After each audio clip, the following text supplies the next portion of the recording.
that is kind of that is one of the things I wanted to just talk, just remind us why we're here, right? Why we come to these meetings is because it's a sanctuary and it's important to restore. It's important to ground, center, remember what's important, be in the moment, in the here and now.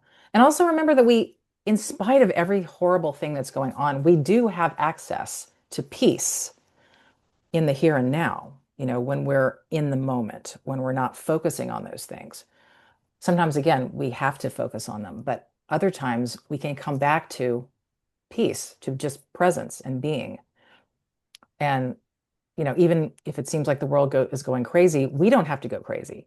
We can be insanity not insanity, in sanity, right? So the more we orient ourselves to what is real in the moment, the more we're able to do that, and the more we're triggered by all this digital information that we're getting, of course, the more reactive, the more activated our nervous systems are, the harder it is to be in peace, the more we tend to move into despair and anxiety because that's what they want. Whoever they is, but it's what the news cycle is doing. And that's what social media is perpetrating is these really activated states of mind. And so the Mad Tea Party is the delightful alternate reality we can step into. And it is a reality. It's a reality. And we co-create this reality. That's what we're Yes. doing together. And there's power in that. There is. Yeah. So even when you're feeling helpless. So, and speaking of alternate realities, there's Wonderland. And what we're going to do today is visit the actual Tea Party in Wonderland. So as I was reading the scene again, of course it's mad because all of Wonderland is mad, but it's a humorous, harmless madness. It's like silly and fun madness, right? It's not a violent or a hateful madness. But there is this absurd kind of existential aspect to the Mad Tea Party. It reminds me of kind of a Beckett play. It's a little bit like Waiting for Godot in a sense, because like it's always 6 o'clock, it's always tea time. They're constantly like moving around the table, switching places like musical chairs. They don't wash the dishes because like it's always tea time, so they don't have time to wash the dishes. So Mhm. it's just kind of this absurd kind of like always endless tea party that keeps happening. Um, but the thing about it is it's always 6 o'clock, or that's the perception. The perception is that it's always 6 o'clock, which made me think about the perception of time that we have because we're really stuck in a kind of a perception of time that I think is not helpful to us. And it's therefore, I think it's worthwhile to explore how we sometimes can like shift in and out of different kinds of perceptions of time. So in Wonderland, for example, the white rabbit, he's always rushing around. Like he's living by the clock. He's doing what most of us are doing. He's late. He's got to be somewhere important. He's like, Mhm. I'm late, I'm running late. Meanwhile, in the Mad Tea Party, though, it's always 6 o'clock and everybody's just kind of sitting around, you know, talking about nonsense and asking riddles and having tea. And that's what's happening. And the Hatter's watch tells the day of the month, but it doesn't tell the time, it doesn't tell you the hour. And of course, there's the usual nonsense and riddles and all that. And at one part, Alice has stumbled upon this tea party and she says to the Hatter, she says, I think you might do something better with the time than wasting it asking riddles that have no answers. She's kind of annoyed. But this simple sentence made me think a lot about this idea of wasting time because what I've noticed a lot of times when I'm working with clients is that there's a lot of worry about wasting time. Like, am I maximizing my time? Am I spending my time well, correctly? And, I think that's, again, it's kind of a symptom of this culture that we live in. But if you're at the tea party and time is stopped and you have nothing to do but drink tea all day long, I mean, I don't know. Is that a waste of time? Is asking riddles a waste of time? I don't know. maybe it isn't. You could also look at it, asking riddles without answers. I mean, philosophers contemplate the meaning of life, which is kind of like asking riddles without answers. Is that a waste of time? I don't know. Is lying on the grass staring up at the clouds for several hours, is that a waste of time? Is scrolling on social media a waste of time? I mean, I personally think it is, right? Yeah. However, um, like I have a friend who she just loves like funny memes and she'll just like she doesn't think it's a waste of time. Like to her, it's not a waste of time, but that's my judgment. My judgment is it is a waste of time. So, but what is a waste of time? And when I'm talking to my clients about this, a lot of times they'll be talking about something like, well, I've been dating this person, and I don't know if it's going anywhere. Am I wasting time in this relationship? Or am I wasting time on this project that may not have like a monetary return at the end of it? And so we're very concerned about it because, well, we all have limited time on Earth. So we want to make sure we're not wasting it. But something about this has to do with the culture we live in, right? In the industrialized capitalistic culture, because we have been trained to live by the clock. We've been trained to really be slaves to the clock, to be always like aware of the time. And that makes us pretty neurotic about the time in many ways. And this idea, and also because we live in such a fast-paced culture, we're always rushing and there's never enough time, right?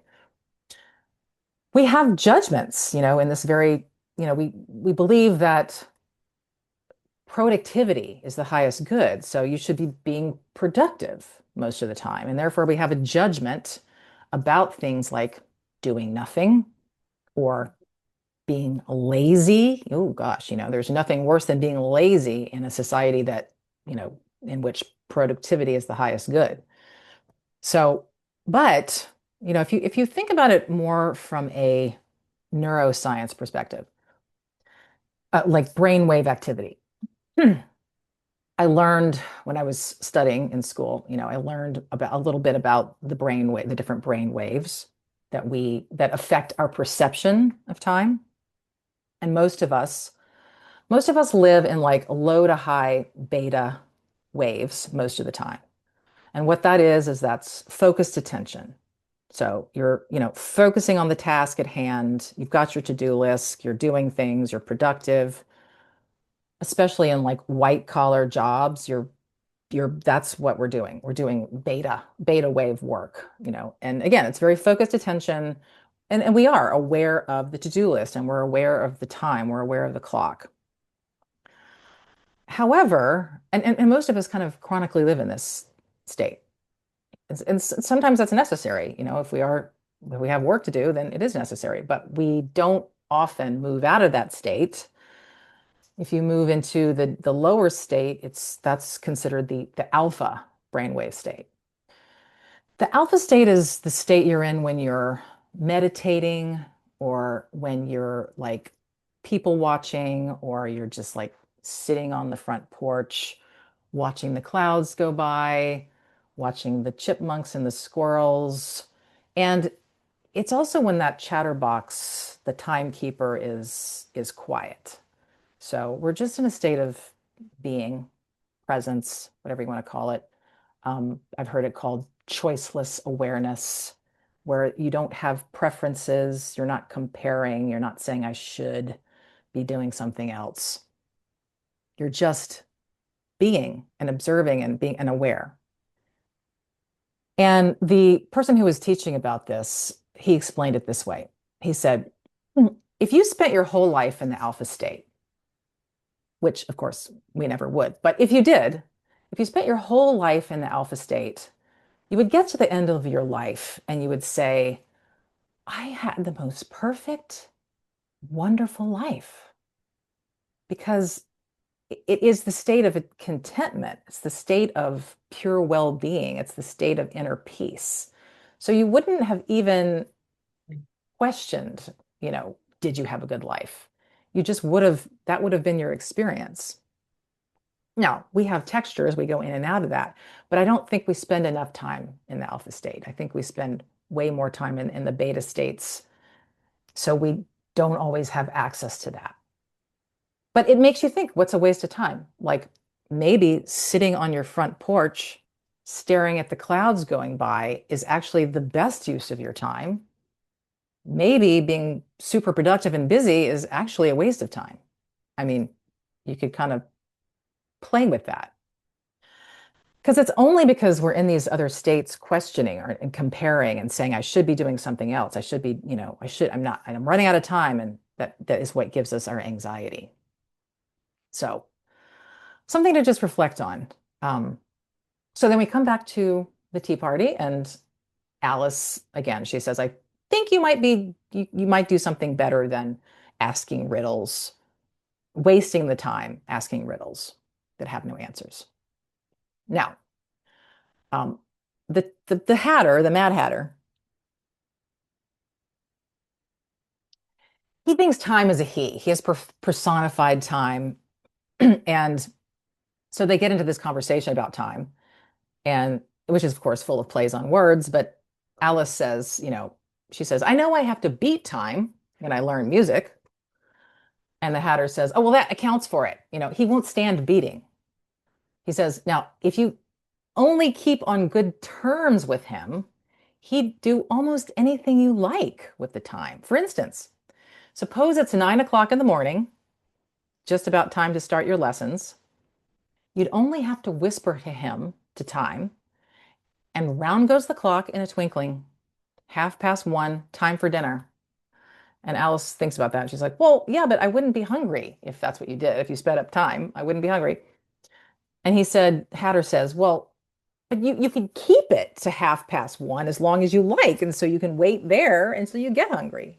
So they're just kind of playing with this idea of time perception. Obviously, our perception, as we've talked about in the past tea party, time can speed up or slow down according to how we're seeing it. And of course, in the tea party where it's always 6 o'clock, you can play with time, you can talk to time, you can make deals with time in order to speed it up. Now, in real life, of course, that's not an option. But we can't speed up or slow down time willingly. However, we do, if we have more awareness about these states of mind, about our perception and how the function works, we actually do have a little more control over how we experience time. We can step out of linear time. I mean, we do it all the time, but we don't think about it so much because a lot of times our conscious mind is again looking at the clock. What time is it? Where do I need to be next? It's usually when we're not locked into the left brain conscious mind that we're spending time in more of an alpha state. If you are maybe doing housework and you just kind of get into a zone, or maybe you're working on a creative project, likewise, you kind of get into that flow state. But we have the option to change the channel at any time, right? So if we're in that chronic beta state, one way to change the channel is simply the power of the pause. Now, moments of stillness have a lot of power in them, and more than you might even think. Now, you may be familiar with the quote by Viktor Frankl, between the stimulus and response, there is a space. In that space is our power to choose our response. In our response lies our growth and our freedom. Now, I mean, sometimes I think that the freedom might be in the pause itself, in the space. But he says that the freedom is in the response, and it's in both, really, because the moment we step into the pause, we let go of that conscious mind, obsessive timekeeping, and we're just present. Because the thing is, when we're in the medium to high beta states, it's like we're humming along a freeway at like 60 miles an hour or faster. We have automatic thoughts that are just kind of churning through, and we're more reactive. We're more highly reactive to things. When we pause, we're slowing down our mind. We're downshifting. We're slowing down so that it's possible to like make a turn in a different direction. instead of like staying on this highway of anxiety and anger, which is where a lot of people get stuck. If you think about it, if you're on a freeway, if you're on a highway, everything's kind of a blur. You can't really see what's going on. You don't have clarity. So when you decelerate, things become more clear. You're able to actually take stock of what's actually happening instead of being in again, the reactive thoughts.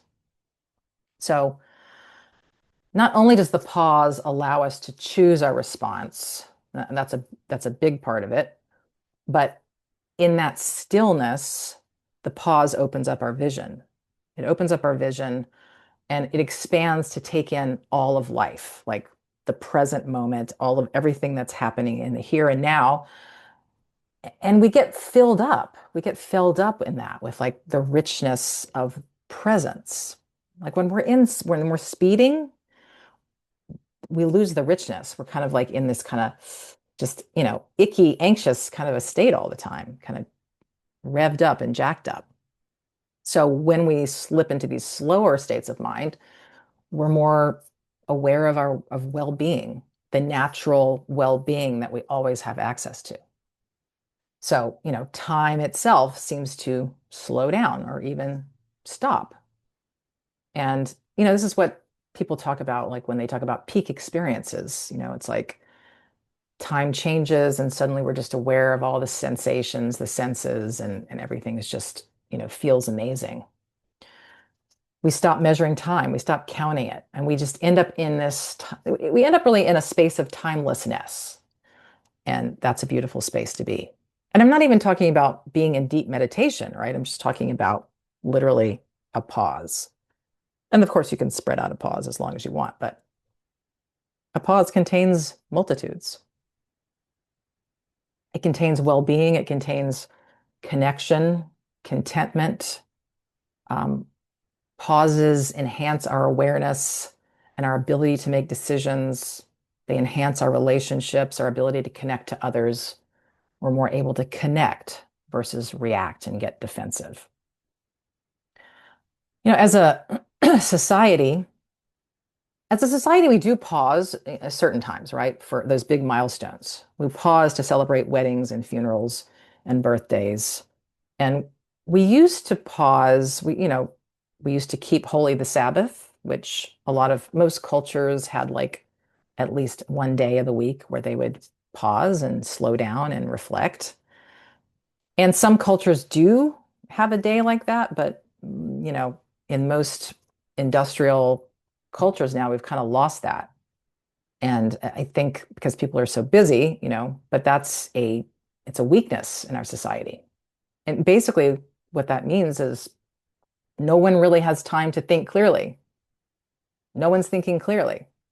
So not a great thing. And again, there are these other simpler pauses we can take, a moment of gratitude, noticing nature, just taking a moment to attune to the present moment, a mindful moment.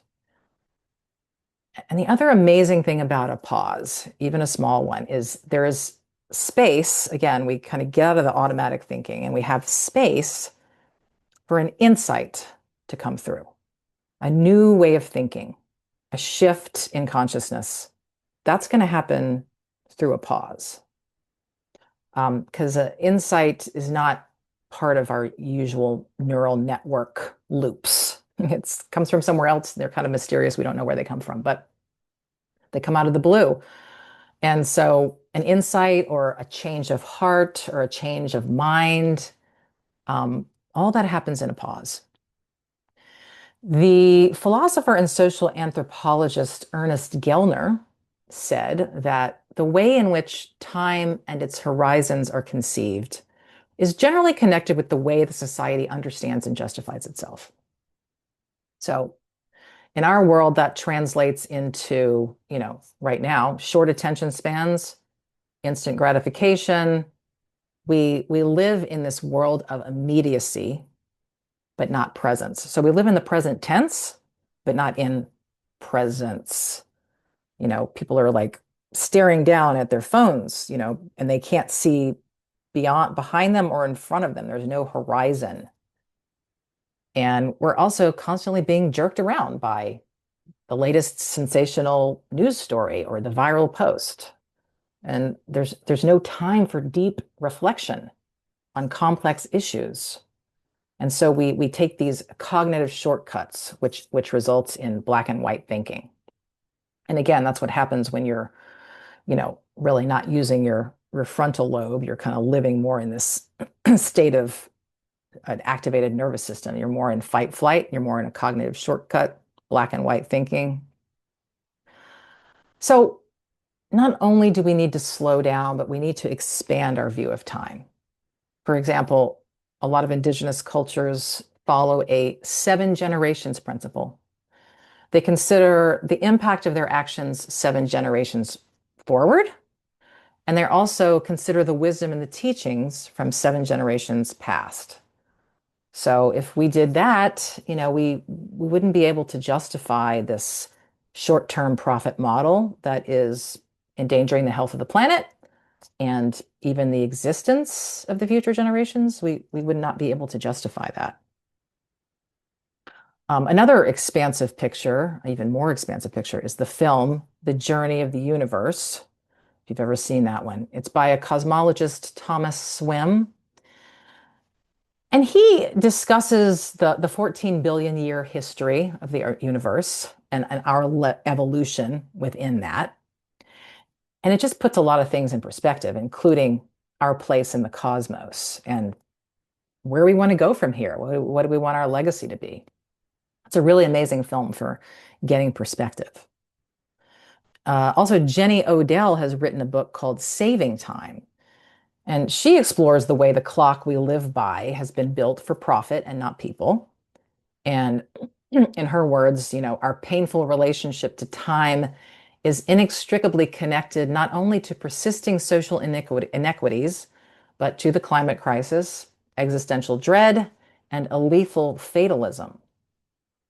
So when we step outside this clock that we're enslaved to, we free ourselves and we simultaneously stick it to the man.